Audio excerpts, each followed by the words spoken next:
Hello বন্ধুরা, আমার ছোট্ট ব্লগে তোমাদের সবাইকে স্বাগত।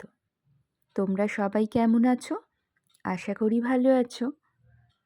অনেক দিন পর নিয়ে চলে আসলাম আমার একটা ছোট্ট ব্লগ, যেখানে আছে আমার সারাটা দিনের কাজকর্মের টুকিটাকি কিছু অংশ, যেটা তোমাদের বলেছিলাম পরে শেয়ার করব। সকাল সকাল তো বাজার এসেই গেছে শীতকালের ৩টে প্রধান সবজি, ফুলকপি, বাঁধাকপি আর ওলকপি। তোমরা তো ভাবছো ওলকপিটা কোথায় গেল? এই যে ওলকপিটা প্রেসারের মধ্যে আছে। ওলকপি আলু একসাথে সিটি উঠছে আর কড়ায় মাছ ভাজা হচ্ছে, একসাথে ঝোল হবে। আসলে ঝোল রান্নার তাড়াটা বড্ড বেশি, তাই আগে হচ্ছে। এখানে একটু বাদাম, পোস্ত আর রাঁধুনি একসাথে বেটে নিলাম। এই যে আমার ঝোলটা হয়ে গেছে, আর এটা দেখে বুঝতেই পারছো শুক্তো বানাবো।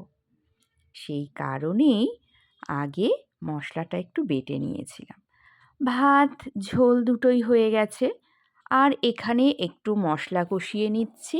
আদা বাটা, জিরে, ধনে, সাথে দিয়েছিলাম একটু মেথি ফোড়ন। সব মশলাটাই একটু ভালোভাবে কষিয়ে নিয়ে এইবারে প্রেসারে সিটি দিয়ে রাখা আছে। আসলে তাড়াহুড়োর সময় না আমি একটু প্রেসারে সিটি দিয়ে নিই। এই যে শুক্তোটা প্রায় হাফ রেডি হয়ে গেছে, আর এর মধ্যে দিয়ে দিলাম আমি আমার সেই বেটে রাখা মশলাটা, যাতে ছিল রাঁধুনি আর ছিল একটু বাদাম পোস্ত বাটা। এইভাবেই একটু ফুটতে দেব শুক্তোটাকে।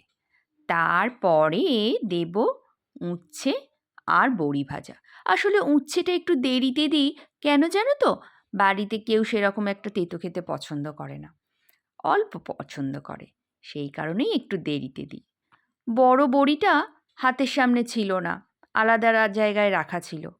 আর এত তাড়াহুড়োর মধ্যে বানাচ্ছিলাম যে সেই তাড়ার ছোটে আর বড় বড়িটাকে নিয়ে আসতেই পারলাম না।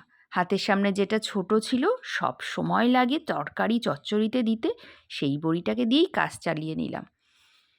তো এইভাবেই আমার শুক্তোটা হতে থাকলো। অনেক দিন পর তোমাদের সাথে একটু গল্প শেয়ার করে না বেশ ভালো লাগছে গো।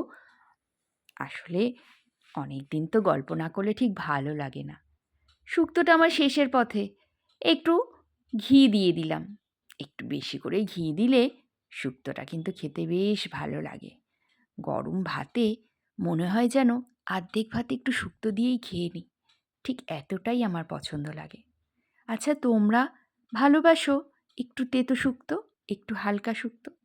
আমাকে একটু কমেন্ট করে জানিও তো, কারা কারা ভালোবাসো এই শুক্তো রান্না খেতে।